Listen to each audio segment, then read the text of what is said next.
The gunshot echoed through the valley just as Lily Brennan drove the deed stake into the cracked earth, and she knew without looking that someone wanted her gone.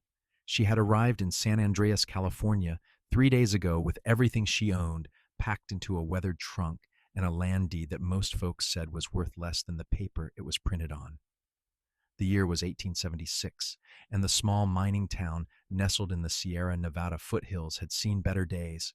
But Lily had nowhere else to go and no intention of running from superstition. Her father had won the land in a poker game 2 years before his death, always swearing he would make something of it despite the stories that circulated through every saloon and trading post within 100 miles. The previous owner had hanged himself from the old oak tree that still stood at the property's edge.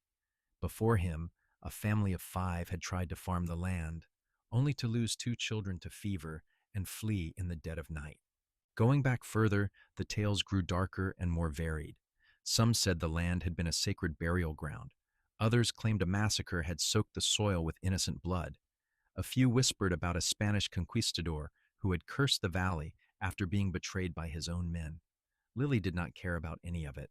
She had watched her father waste away from consumption in a cramped boarding house in Sacramento, had buried him in a pauper's grave, and had decided that dying while trying to build something was better than dying while doing nothing at all.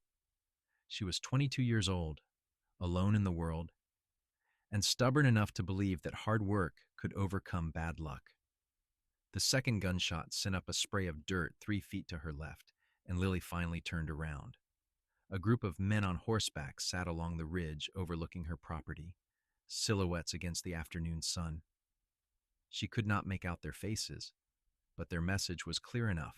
She picked up the rifle she had leaned against her wagon and fired a shot into the air, not aiming at anyone, but making it known she was armed.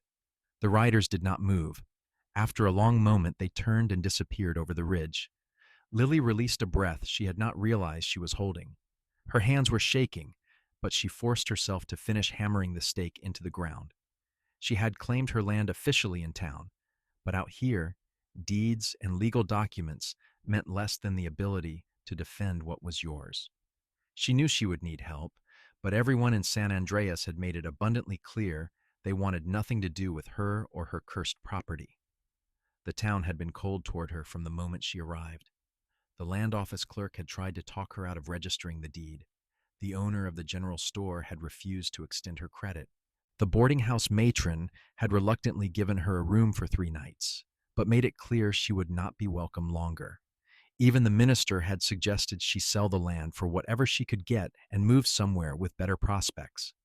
Only one person had shown her anything resembling kindness, though he had not offered help exactly. Samuel Zane was a cowboy who worked at the largest ranch in the area, the Double R spread that covered thousands of acres to the east. She had seen him twice in town, both times from a distance, but he had tipped his hat to her while others had turned away. He was tall and lean, probably around 26 or 27, with dark hair that needed cutting and eyes that seemed to take in everything without judgment. The second time she saw him, he had been loading supplies outside the general store, and he had spoken to her. "You are the woman who bought the cursed land," he had said. It was not a question. "I am the woman who owns land outside of town," Lily had replied, lifting her chin. "Whether it is cursed or not remains to be seen." Something that might have been respect had flickered across his face. "Folks around here take their superstitions seriously." "Then folks around here are fools." He had smiled at that, a quick flash that transformed his serious face. "Maybe so, but fools with guns are still dangerous. Are you warning me or threatening me?" "Warning," he had said. "I have got no stake in whether you stay or go, but you should know what you are up against." She had wanted to ask him more, to ask why he was different from everyone else in this town, but his boss had called him from inside the store, and he had touched his hat brim and walked away. That had been yesterday. Now, standing on her land with the echo of gunshots still ringing in her ears, Lily wished she had asked him for help. Pride was all well and good, but pride would not build a house or plow a field. She spent the rest of the daylight hours surveying her property. It was 320 acres of rolling valley land with a creek running through the eastern portion. The soil looked good despite the drought that had gripped California for the past 2 years. There were stands of oak trees, plenty of grass for livestock, and the remains of an old cabin near the creek. The cabin was in terrible shape, roof caved in and walls sagging, but the stone fireplace and chimney still stood. It was something to build from. As the sun began to set, Lily made camp near the ruins. She had supplies for a week, including flour, beans, salt pork, and coffee. She built a fire in the old fireplace, using the broken timbers from the collapsed cabin for fuel, and set about making supper. The simple act of cooking over an open fire felt right somehow, as if she were claiming the land not just with legal documents, but with the daily rituals of living. She was eating beans straight from the pan when she heard a horse approaching. Lily grabbed her rifle and moved into the shadows beside the fireplace. The rider came slowly, making no attempt at stealth, and when he moved into the firelight, she recognized Samuel Zane. "I am not here to cause trouble," he said, holding his hands away from his sides. "I saw the fire and wanted to make sure you were all right." Lily kept the rifle pointed at the ground, but did not set it aside. "Why would you care?" He dismounted and stood at the edge of the firelight. "Because someone took shots at you this afternoon, and because you are out here alone, and because I know what it is like to have everyone think you are crazy for something you believe in." "What do you believe in that makes you crazy?" "I believe this land is not cursed," Samuel said quietly. "I have ridden past here 100 times working cattle. I have watered my horse in that creek. There is nothing wrong with this valley except the stories people tell about it." Lily lowered the rifle and studied him. He looked tired, dust covering his clothes and hat, but his eyes were steady and honest. "You are the first person to say that out loud." "I know." He hesitated, then continued. "I also know who took those shots at you today. It was Harlan Cobb and his boys. They have been squatting on parts of your land, running cattle here without permission because they figured no one would ever claim it. Now that you are here, they want to scare you off." "Will they do more than try to scare me?" Samuel's jaw tightened. "Maybe. Harlan is mean when he has been drinking, and he drinks most days. He has 3 sons who are just as bad, plus a few hired men who will do whatever he pays them to do. Then I will have to be ready for them. You cannot fight 5 or 6 men by yourself, Miss Brennan. I do not care how good you are with that rifle." "What do you suggest I do? Give up and leave?" "No," Samuel said firmly. "I suggest you let me help you." Lily felt her heart skip, but she kept her voice level. "Why would you do that? You said yourself you have got no stake in this." "I am tired of working for other men. I have been cowboying since I was 14 years old, and I have got nothing to show for it except a decent horse and worn-out boots. Your land could support cattle, grow crops, be something real. If you are willing to fight for it, then maybe I am willing to fight for it too. You want to be partners? I want to help you prove everyone wrong. What we call it can be figured out later." Lily wanted to say yes immediately, but caution held her back. She knew nothing about this man except that he had been kind when others had not. "What do you get out of it?" Samuel looked around at the dark valley, at the ruins of the cabin and the stars emerging overhead. "A chance to build something that is mine. A chance to stop drifting. Maybe a chance to be part of proving that hard work matters more than superstition." He met her eyes. "And if I am being honest, I have been watching you walk around town with your head up despite everyone treating you like you are diseased, and I figure anyone with that much backbone deserves help. That is not much of a business arrangement. No, it is not. But it is the truth." Lily made a decision that felt both reckless and inevitable. "All right, if you are serious about helping, I could use someone who knows how to handle livestock and can watch my back when Harlan Cobb comes around again." "I am serious." Samuel smiled that quick smile again. "I quit the Double R this morning. Told the foreman I was done working for wages that barely keep me fed. He said I was a fool. Seems to be a common opinion around here about people connected to this land. Then we will be fools together. Samuel extended his hand, and after a moment Lily shook it. His grip was warm and calloused, the hand of a man who knew hard work.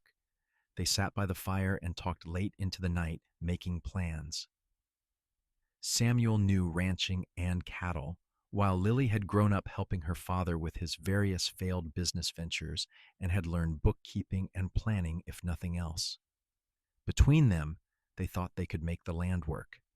They would need to rebuild the cabin first, then put in a kitchen garden and clear fields for planting. Samuel said he knew where to buy cattle cheap, young steers they could raise and sell. It would take time and money they barely had, but it was possible. The first thing we need to do is deal with Harlan Cobb, Samuel said. As long as he thinks he can scare you off, he will keep trying. We need to make it clear you are not leaving. How do we do that? We ride out to his place tomorrow and tell him face to face. Let him see you are not alone anymore and that I am willing to back you up. Harlan is a bully, but bullies usually back down when they know there will be a real fight. Lily nodded, though the thought of confronting the men who had shot at her made her stomach clench with fear. Still, Samuel was right. Hiding or hoping they would leave her alone would accomplish nothing. Samuel left when the fire burned low, saying he would be back at first light. Lily watched him ride away into the darkness, then banked the coals and rolled herself in her blankets near the warmth of the stones. She lay awake for a long time, listening to the night sounds of the valley and wondering if she had made a terrible mistake trusting a man she barely knew.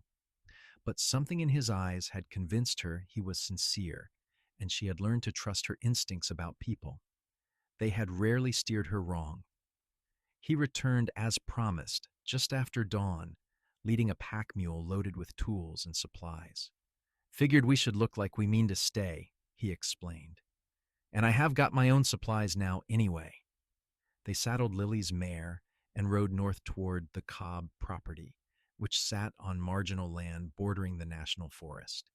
It took 2 hours of steady riding through dry hills dotted with scrub oak and manzanita.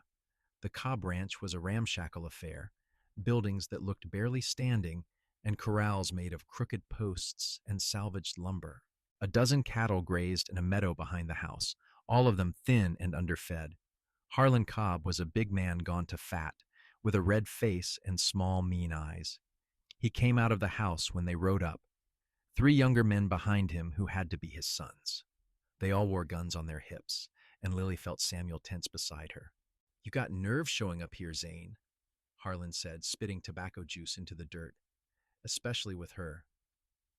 Miss Brennan owns the valley land legally, Harlan. You have been trespassing on it for 2 years. That ends now. The hell it does. That land is cursed and everyone knows it. No one has been able to work it for 30 years. I have been using it to graze my cattle and I will keep using it. Not anymore, Lily said, keeping her voice steady despite her racing heart.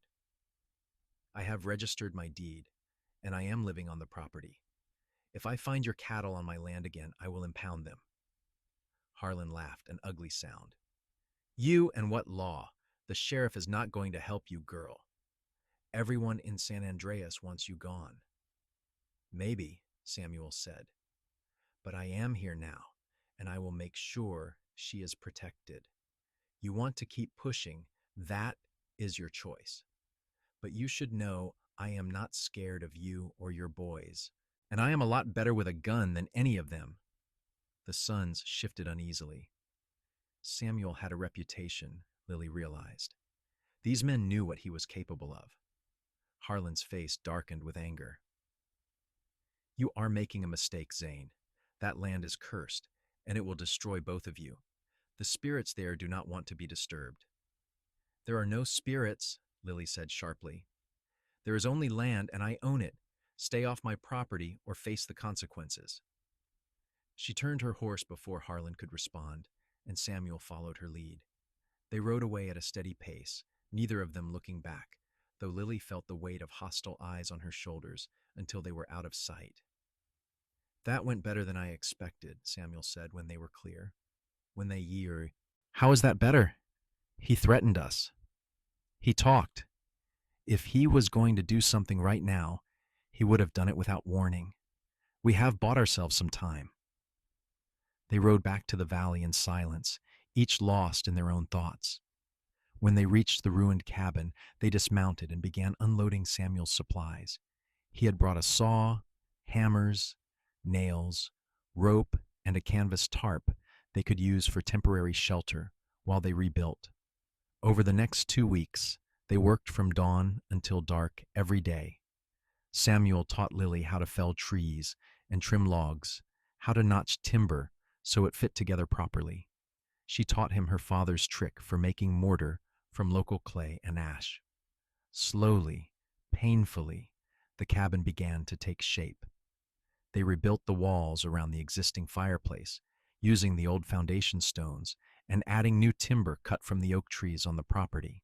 Samuel was good with his hands, able to see how pieces should fit together, while Lily had an eye for detail and caught mistakes before they became problems. They fell into an easy rhythm, working side by side without needing to talk much. At night, they would cook over the fire and share stories about their lives. Samuel had grown up in Texas, son of a failed rancher who had lost everything in a drought. He had been on his own since he was 14, working cattle drives and ranch jobs throughout the West.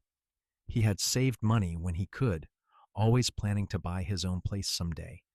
But good land was expensive, and opportunities were rare. Lily told him about her father, a charming dreamer who had dragged her from one failed venture to another. He had been a prospector, a salesman, a gambler, always certain the next opportunity would be the one that made them rich.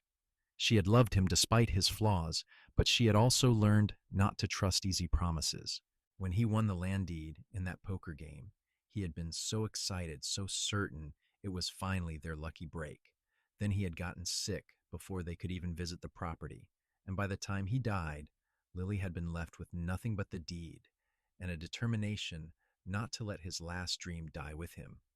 "He would have liked you," Lily said one evening, as they ate beans and cornbread by the fire. "He always believed in taking chances on people."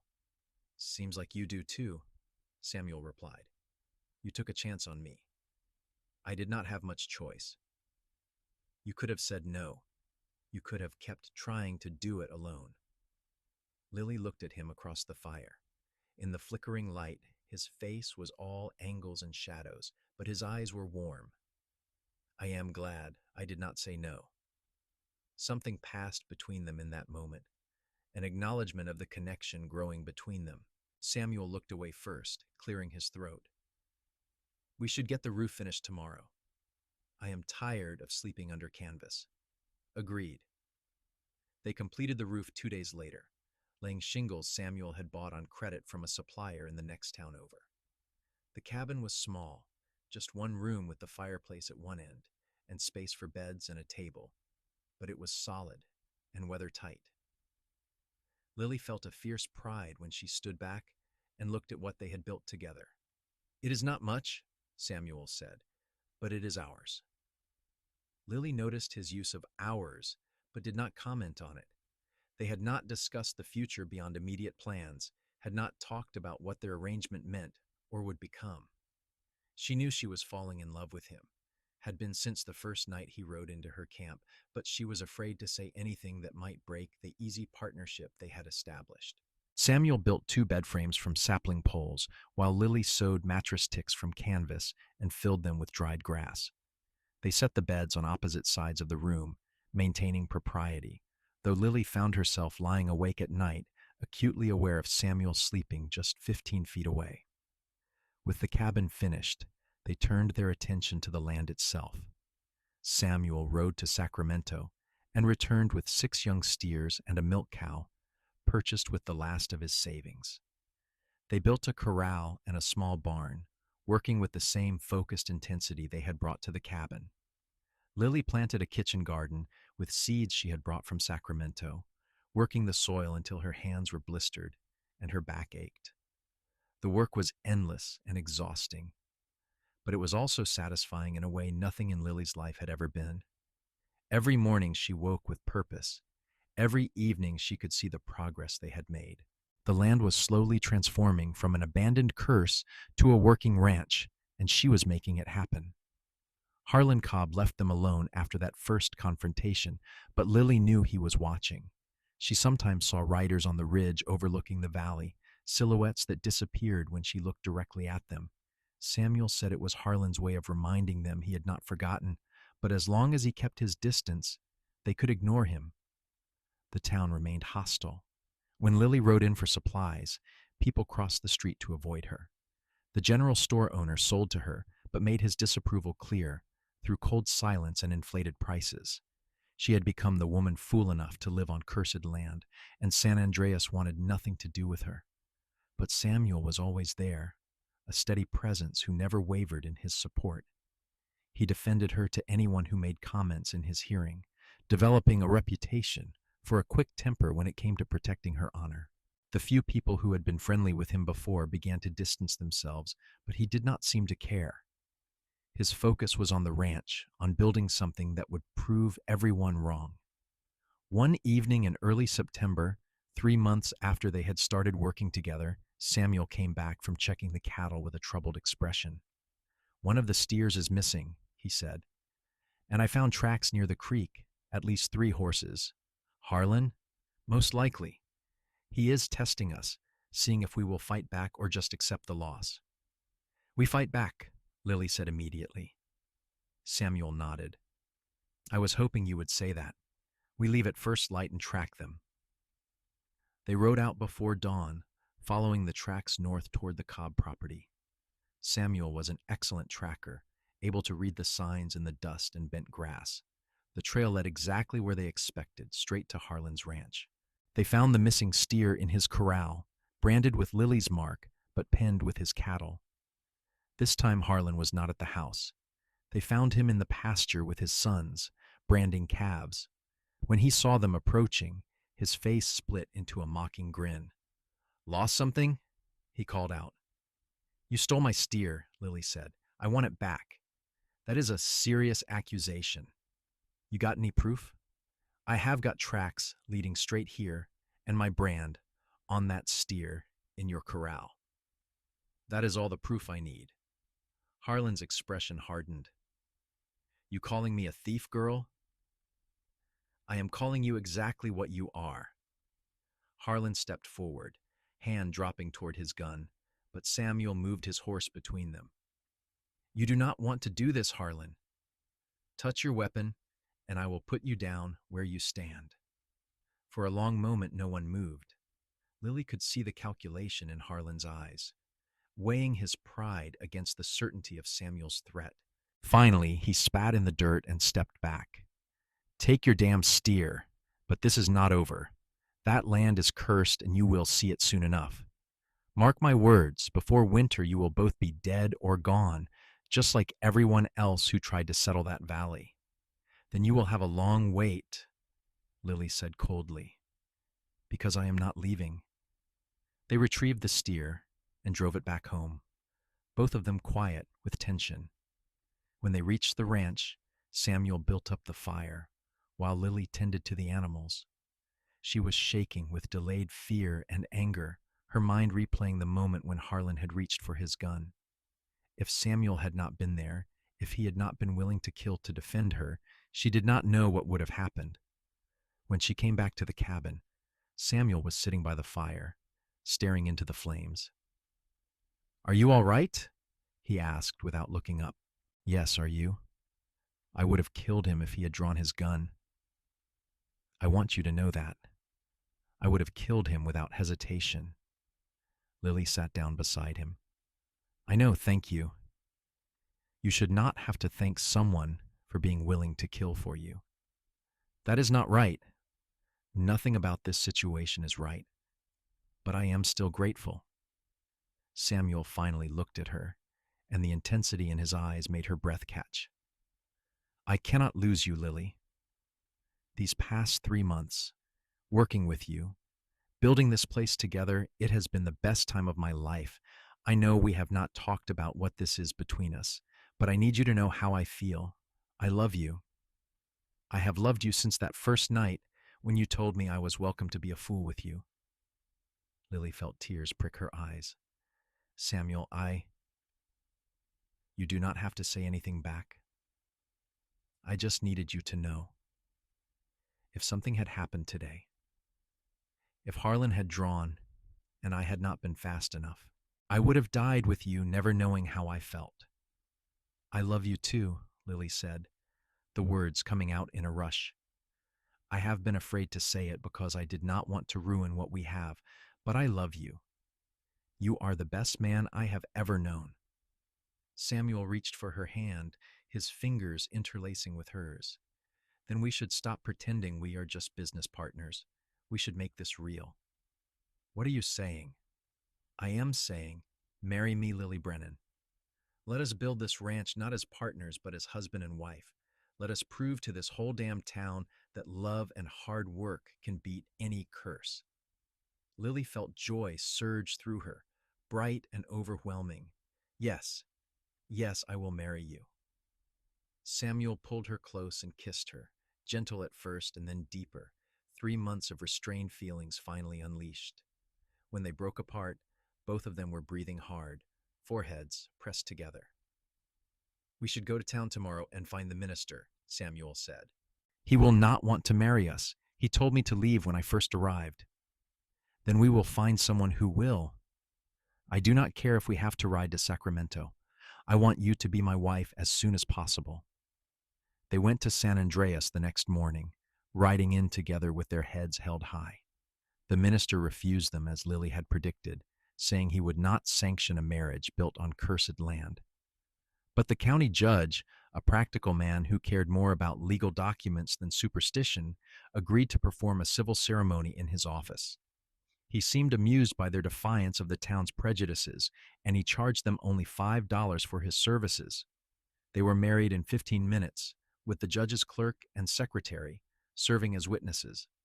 Lily wore her only good dress, a simple blue calico she had packed from Sacramento.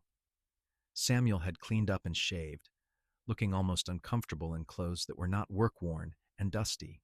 The ceremony was brief and unsentimental, but when the judge pronounced them man and wife, Lily felt a happiness so complete it was almost painful.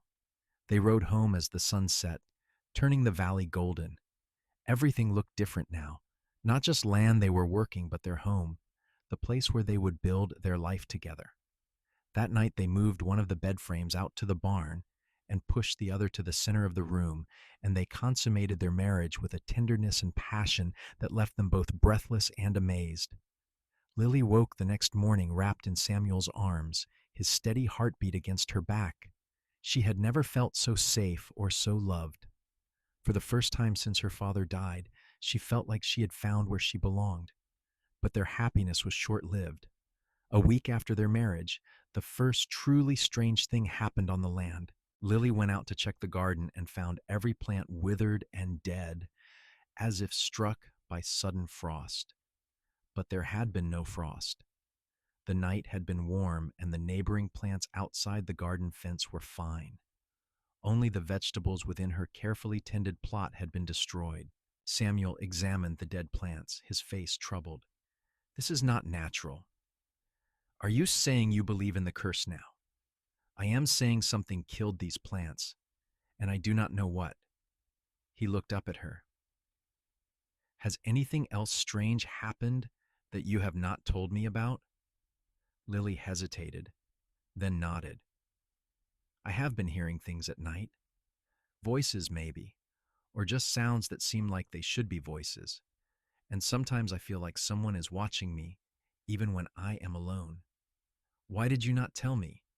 Because I thought I was imagining it, because I did not want to give any credence to the idea that this land is cursed. Samuel stood and put his hands on her shoulders. We need to find out what is really going on here.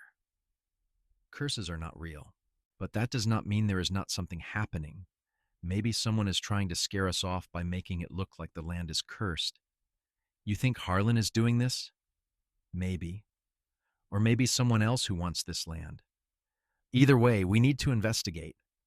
They began paying closer attention to everything that happened on the property. 2 nights later, Samuel woke Lily in the darkness, pressing a finger to her lips for silence. He had heard something outside, movement near the barn. They crept to the window and saw a figure moving through the shadows, too far away to identify. Samuel grabbed his rifle and slipped out the door, but by the time he reached the barn, whoever had been there was gone. In the morning, they found symbols drawn in the dirt near the corral, strange markings that might have been meant to look like Indian signs, but were clearly made by someone who did not actually know what they were doing. "Someone is definitely trying to scare us," Samuel said, studying the marks. "They are doing a decent job of it." "What do we do?" "We set a trap. If someone keeps sneaking onto our land at night, we will be ready for them." Over the next week, they took turns keeping watch after dark, staying hidden and waiting for whoever was playing tricks on them to return. It was exhausting work on top of their already long days, but Lily was determined to get to the bottom of the mystery. She was not going to let anyone drive her from her home, supernatural or otherwise. On the 8th night of their vigil, the intruders finally returned. Lily was keeping watch when she saw 2 figures on foot approaching the barn. She woke Samuel immediately, and they slipped out through the back window, circling around to cut off the intruders' escape route. Samuel had his rifle, and Lily carried a shotgun they had bought for close-range defense. They waited until the figures were busy drawing more symbols in the dirt. Then Samuel stepped out with his rifle leveled. "Do not move. Put your hands where I can see them." The 2 figures spun around, startled. In the moonlight, Lily recognized them immediately. They were 2 of Harlan Cobb's sons, the younger 2 who had been at the ranch during their confrontations. "You boys want to explain what you are doing on my property?" Samuel asked. We were not doing nothing," one of them stammered. "Drawing fake curse symbols is not nothing." "How long have you been doing this? Were you the ones who killed the garden?" The brothers looked at each other, and Lily saw guilt written plainly on their faces. "Pa said we had to. Said we had to make it look like the curse was real so you would leave. So there is no curse. Your father has been staging everything to scare people away." "There is a curse," the other brother said quickly. "There really is. People died here. But Pa said maybe it was not working fast enough, so we should help it along." Samuel's jaw clenched. "Get off this property. Tell your father that if I catch any of you here again, I will not bother with talking. Now go." The brothers ran, disappearing into the darkness. Samuel lowered his rifle and looked at Lily. "Well, at least we know now. Do we? They said there really is a curse, just that Harlan was making it worse. They said what they have been told their whole lives. That does not make it true." But Lily was not so sure anymore. Over the next month, as autumn deepened into early winter, things continued to happen that could not easily be explained. Tools went missing and reappeared in strange places. The cattle became spooked, for no apparent reason, breaking through the corral fence twice. One of the barn supports cracked in the night with a sound like a gunshot, even though the wood had been sound the day before. The worst incident came in early November. Lily was alone at the ranch while Samuel rode to town for supplies. She was working in the cabin when she heard her name called from outside, Samuel's voice shouting for help. She ran out, but he was not there.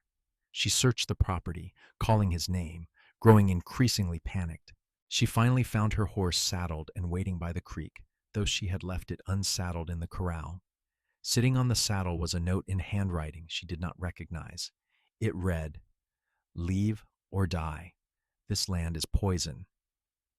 When Samuel returned hours later, Lily was sitting on the cabin steps with her rifle across her knees, pale and shaken. She told him what had happened, showed him the note. He examined it carefully, his face grim. "Someone was here. Someone who knows what I sound like well enough to imitate me. Who would do this? Harlan's boys were not smart enough to write that note, and after you caught them, I doubt they would risk coming back. I do not know, but we need to get to the bottom of this before something worse happens."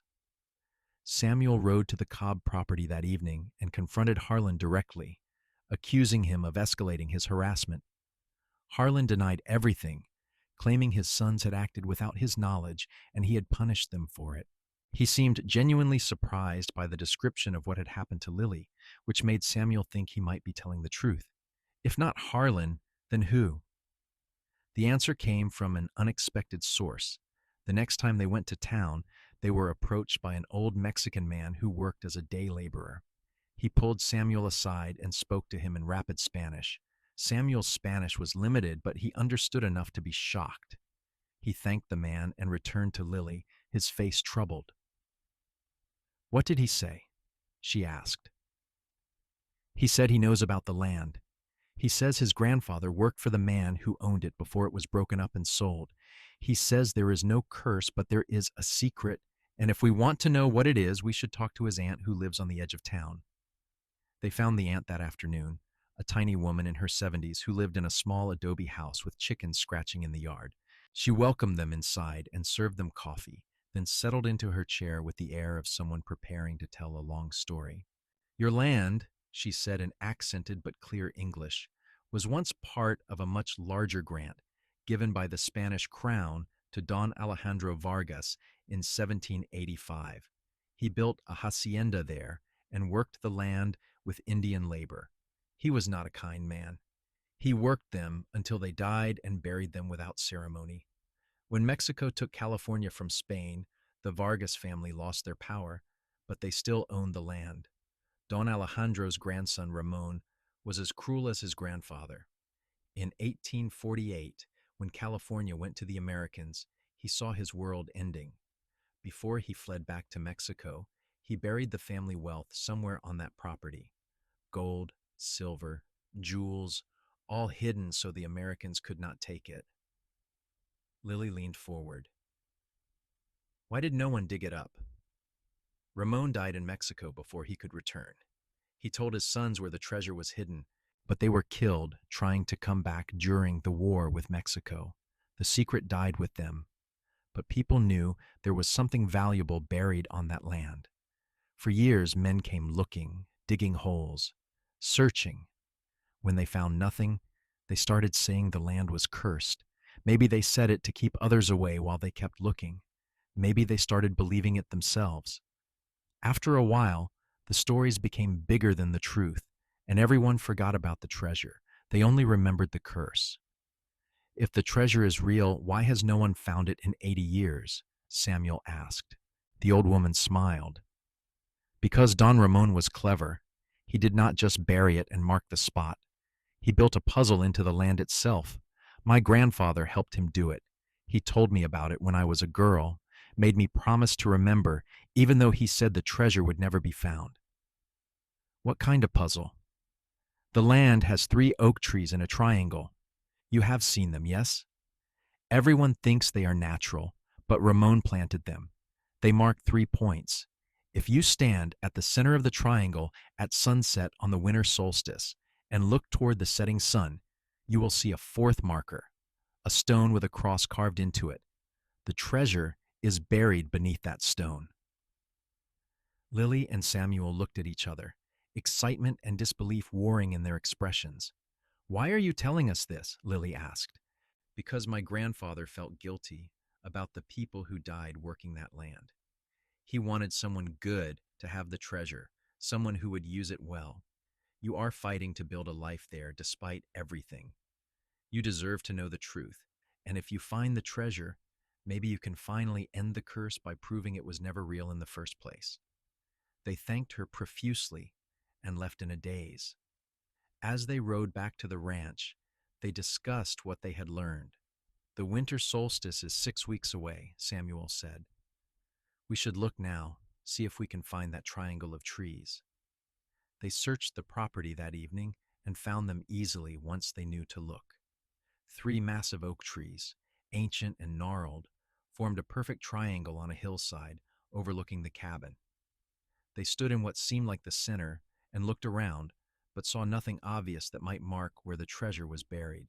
"We have to wait for the solstice," Lily said. "The setting sun must cast light or shadow in a specific way that reveals the marker." 6 weeks, Samuel repeated. Anything could happen in 6 weeks. He was right to be worried. Over the following weeks, the incidents on their land intensified. Someone or something seemed determined to drive them away. Fences were cut in the night. Their milk cow was found dead one morning, its throat slit. Samuel nearly stepped on a rattlesnake that had somehow gotten into the cabin, coiled on the floor near the bed. They knew most of these things had to be sabotage, but the constant pressure wore on them both.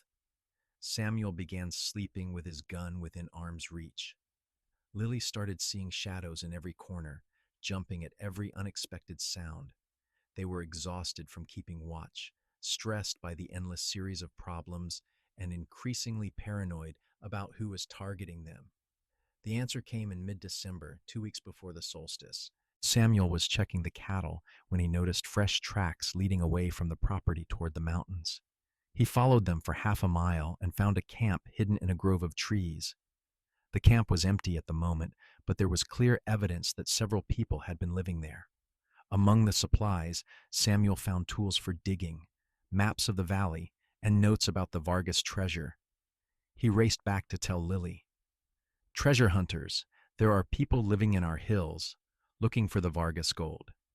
They must be the ones doing everything, trying to scare us away so they can search without interference."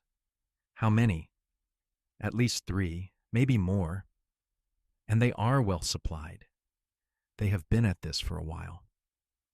"What do we do?" "We go to the sheriff and tell him there are squatters on our land who have been harassing us and killing our livestock." But when they rode to San Andreas the next day, the sheriff was less than helpful. He was a friend of Harlan Cobb, and he made it clear he thought Lily and Samuel were the problem, not the solution. "You are the ones who insisted on living on cursed land," he said. "If you are having trouble, maybe you should take that as a sign." "There is no curse," Samuel said through clenched teeth. "There are treasure hunters camping on our property and threatening us. You are the law. Do your job."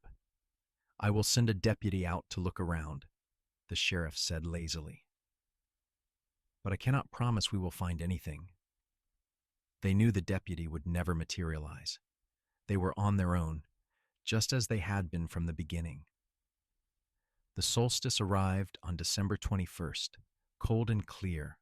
Lily and Samuel positioned themselves at the center of the oak tree triangle an hour before sunset, watching the sky anxiously.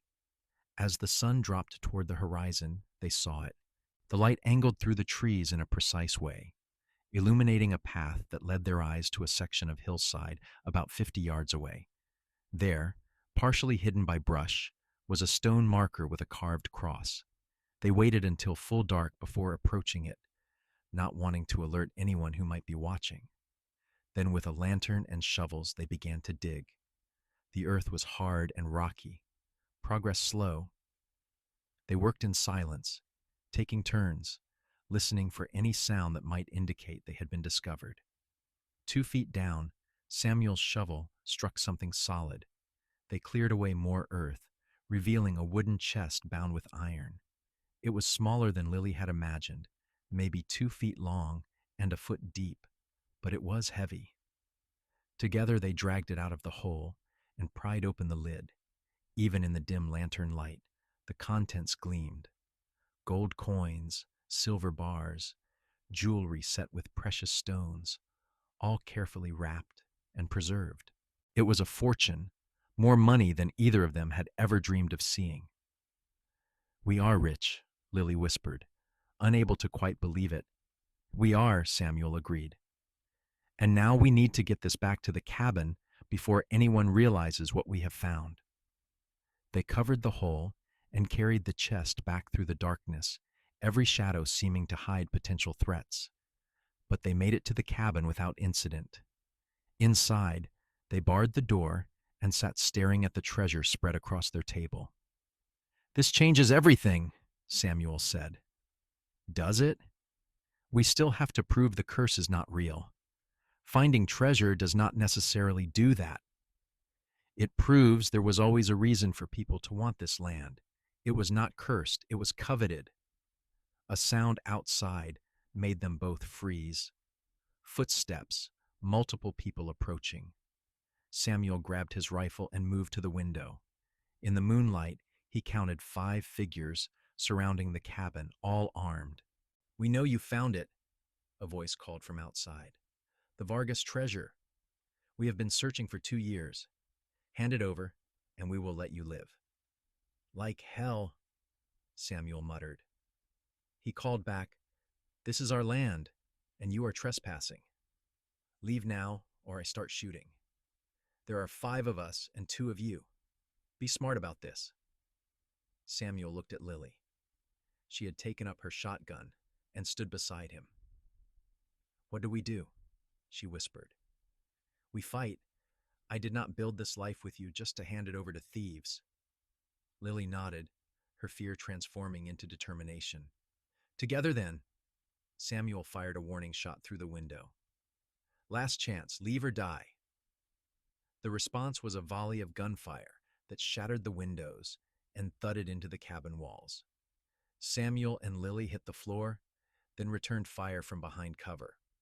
The battle went on for what felt like hours, but was probably only minutes.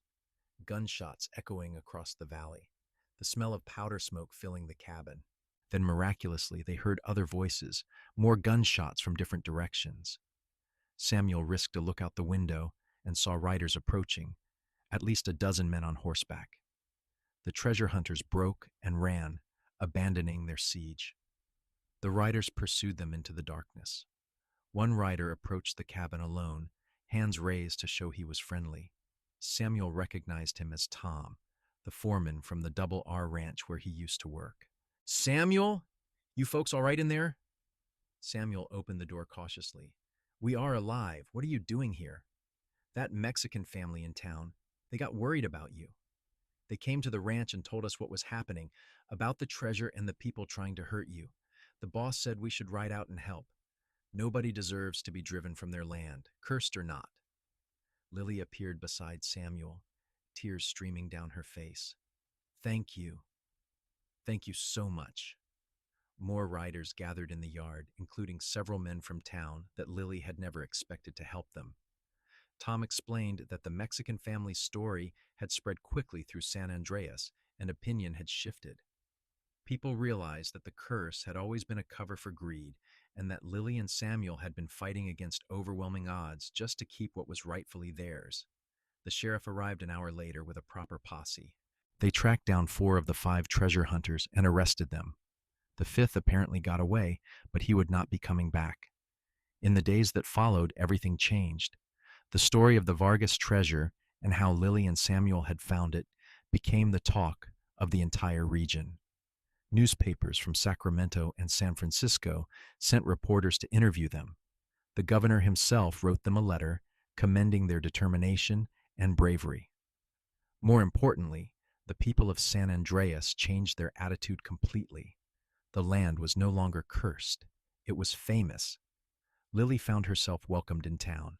People who had crossed the street to avoid her now greeting her warmly. The general store owner apologized for his past behavior and offered her credit with generous terms. Even the minister came to the ranch to apologize, asking if they would consider donating some of their treasure to build a new church. Samuel and Lily were gracious in victory, accepting apologies and even helping some of their former antagonists. When Harlan Cobb showed up at their door, hat in hand, to admit he had been wrong about them and about the land, they listened without gloating. They knew what it was like to have everyone against them. They would not become the kind of people who held grudges. With the treasure money, they transformed their small ranch into something truly spectacular. They hired workers and built a proper ranch house, large and comfortable with glass windows and a real wooden floor. They expanded their cattle operation and bought more land, adding another 1,000 acres to their holdings. They brought in fruit trees and planted an orchard. Samuel bought Lily a piano from San Francisco, and she taught herself to play on long winter evenings. But they also used the money to help the community. They funded the new church the minister wanted. They helped establish a school that served ranching families from throughout the valley. They employed people from town, giving jobs to men who had struggled to find work. Slowly but surely, they became pillars of San Andreas society, respected and admired. Harlan Cobb's ranch failed the following year, and Samuel bought the property for a fair price, incorporating it into their growing holdings. They gave Harlan a job as a hand on what had once been his own land, and he worked for them faithfully, his sons alongside him. It was a strange reversal of fortune, but Harlan seemed almost relieved to no longer be struggling alone. A year after finding the treasure, on their second wedding anniversary, Lily told Samuel she was pregnant. He swept her into his arms, spinning her around the kitchen of their beautiful home, both of them laughing with pure joy. Their son was born in March of 1878, a healthy boy with his father's dark hair and his mother's green eyes. They named him Thomas, after Tom the foreman who had saved their lives. 2 years later, their daughter arrived, red-faced and screaming with a will that promised she would be every bit as stubborn as her mother. They named her Rose. Lily sometimes thought about those early days, the terror and exhaustion, the loneliness of being the only people who believed the land was worth fighting for. She thought about the first night Samuel rode into her camp and offered to help, about the moment she realized she loved him, about the night they found the treasure that changed their lives. But mostly she thought about how lucky she was. Lucky to have found a good man who loved her. Lucky to have built a life that mattered. Lucky to have proven that curses were just stories and that determination and love could overcome any obstacle. On warm summer evenings, she and Samuel would sit on the porch of their ranch house, watching their children play in the yard while the sun set over the valley. The land that everyone had said was cursed was now the most prosperous ranch in the county, green and productive, home to cattle and horses and fields of grain. "Do you ever regret it?" Samuel asked one such evening. "All the struggle, the fear, the times we nearly lost everything?" Lily took his hand, interlacing their fingers the way she had that first night he told her he loved her. "Not for a single moment. This life, this family, it is everything I ever wanted. The struggle made it sweeter. I love you, Lily Zane.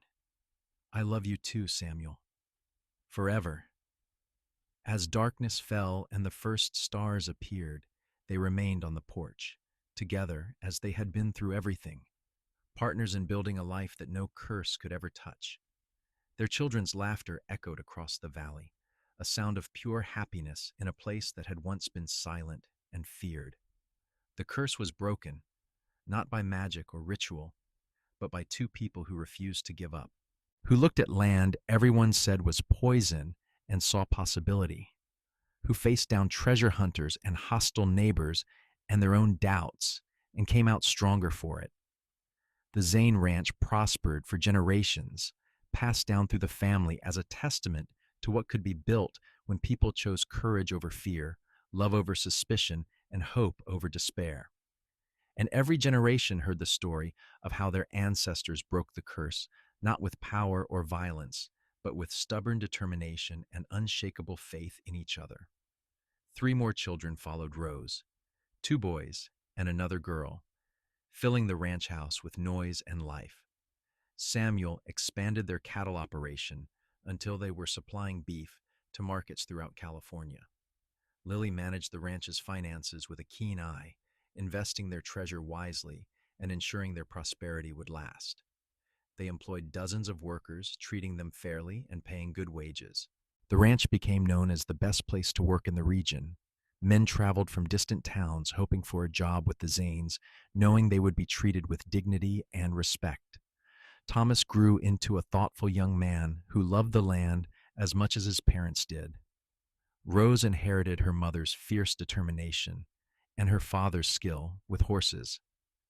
The younger children each found their own place in the ranch's operation, contributing their unique talents to the family enterprise. Samuel taught all his sons to ride and rope and brand, passing on the cowboy skills he had learned during his years of drifting. Lily taught all her daughters to read and write and manage accounts, ensuring they would never be dependent on anyone for their survival. Both parents made sure every child understood the value of hard work and the importance of standing up for what you believed in. The town of San Andreas grew and changed around them. The wild lawlessness of the early days faded as civilization took root. The railroad arrived in 1885, connecting them to markets in San Francisco and beyond. New businesses opened. The population swelled with families seeking opportunity in California's growing agricultural economy. Through it all, the Zane Ranch remained a constant, a symbol of what could be achieved through perseverance. Lily and Samuel became legends in their own time, the couple who broke the curse and proved that success came from hard work, not luck or fate. On their 25th wedding anniversary, the town threw them a celebration. Everyone in San Andreas attended, along with ranchers and businessmen from throughout the county. The governor sent another letter, this one congratulating them on building one of California's most successful agricultural enterprises. The celebration lasted 3 days, with dancing and food and speeches honoring everything Lily and Samuel had accomplished. Standing before the crowd, Samuel pulled Lily close and kissed her to thunderous applause. None of this would exist without her, he told the assembled guests. She saw value where everyone else saw ruin. She refused to give up when giving up would have been easier. Everything we have built started with her courage. Lily blushed, but stood tall, accepting the acknowledgement she deserved. She thought about the frightened young woman who had driven that first stake into the cursed ground 25 years ago, alone and determined not to let her father's last dream die. That woman would be amazed to see what her stubbornness had created. As the years passed and their children grew into adults, Lily and Samuel began to slow down, letting the next generation take over more of the ranch's daily operation. Thomas became foreman, running the cattle operation with the same dedication his father had shown. Rose married a good man from a neighboring ranch, combining properties and expanding the family's influence. The younger children found their own paths, some staying on the ranch, others moving to San Francisco or Sacramento to pursue different opportunities. But Lily and Samuel never fully retired. Even in their 60s, they could be found working on the land they loved. Samuel mending fences or checking cattle, Lily tending her expanded garden or reviewing the ranch's books. The work had shaped them, given their lives meaning and purpose. They would not stop until they could no longer move. On a warm spring morning in 1901, Samuel woke with pain in his chest. He tried to hide it from Lily, but she knew him too well. She sent for the doctor immediately, but they both understood what was happening. Samuel's heart, so strong and steady for 69 years, was finally failing. He lasted 3 more days, long enough for all their children and grandchildren to gather. On the last evening, Lily sat beside his bed, holding the hand she had held for 27 years of marriage and partnership. "I am not afraid," Samuel whispered. "We built something that will last. We proved everyone wrong. We had a good life, Lily. The best life." "We did," she agreed, tears streaming down her face. "But I am not ready to let you go. I know, but you are strong enough. You were always the strong one. You will be fine without me." "I will never be fine without you. You were the best part of my life." Samuel smiled, that quick flash of warmth she had fallen in love with so many years ago. "And you were mine. I love you, Lily Brennan Zane. I loved you from the moment you called this town fools for believing in curses. I love you, Samuel, forever and always." He died that night, peacefully, surrounded by the family they had created together. Lily held his hand until the end, and for long hours after, unable to let go of the man who had been her partner in everything. They buried Samuel on a hillside overlooking the ranch, in sight of the 3 oak trees that had hidden the Vargas treasure. The entire county attended the funeral. Men and women who had known him told stories of his fairness, his skill, his unwavering integrity. The minister, the same one who had once told Lily to leave the cursed land, spoke of how Samuel had proven that faith and hard work could overcome any obstacle. Lily stood dry-eyed through the service, too numb for tears. It was not until she was alone that night in their bedroom, lying in the bed they had shared for so many years, that she finally broke down and wept. The pain of his absence was physical, a hollowness in her chest that made it hard to breathe. But she endured, as she had always endured. Thomas took over full management of the ranch, and Lily found new purpose in teaching her grandchildren, passing on the lessons she had learned through a lifetime of fighting for what she believed in. She told them stories of the early days, of the curse that was not real, of the treasure they had found, of their grandfather's courage and kindness. She lived another 12 years, long enough to see her grandchildren grown and starting families of their own. Long enough to know that the ranch would continue, that the legacy she and Samuel had built would endure. Long enough to feel satisfied that her life had mattered. On her last day, at age 77, she asked to be taken to the hillside where Samuel was buried. Her children carried her up in a chair, and she sat there for hours, looking out over the valley she had claimed so many years ago. The land was green and lush, cattle grazing peacefully, the ranch house and barns solid and prosperous. It was beautiful, this place everyone had once said was cursed. "We did it, Samuel," she whispered to the wind. "We proved them all wrong. We built something that will last forever." That night, in her own bed in the house they had built together, Lily Brennan Zane died peacefully in her sleep. They buried her beside Samuel, two headstones side by side on the hillside, overlooking the land they had loved. The Zane Ranch continued for generations, one of California's most successful agricultural operations. The family never forgot the story of how it began, of the cursed land and the stubborn woman who refused to give up, of the cowboy who loved her enough to help her break the curse. Because in the end, that was what had broken the curse. Not the treasure, though it had certainly helped. Not the proof that greedy men had created the stories to hide their own schemes, though that had mattered too. The real magic had been love and partnership, two people facing impossible odds and refusing to accept defeat. The curse had been broken by a woman who would not give up and a man who would not let her face her battles alone. It had been broken by hard work and determination and an unshakable belief that the future could be better than the past. And in that belief, in that stubborn, beautiful refusal to accept what everyone else said was inevitable, Lily and Samuel had not just broken a curse. They had built a legacy that would inspire generations, proving that love and courage could overcome any obstacle, real or imagined. Their story became legend in California's history, told and retold, an example of what could be achieved when people chose faith over fear. The cursed land became a symbol of hope, proof that no situation was truly hopeless if you were willing to fight for it. And on quiet evenings, when the wind blew across the valley and the sun set behind the mountains, some people swore they could still see two figures on the hillside, holding hands and looking out over the land they had claimed together. Lily Brennan and Samuel Zane, forever watching over the home they had built, the curse they had broken, and the love that had made it all possible.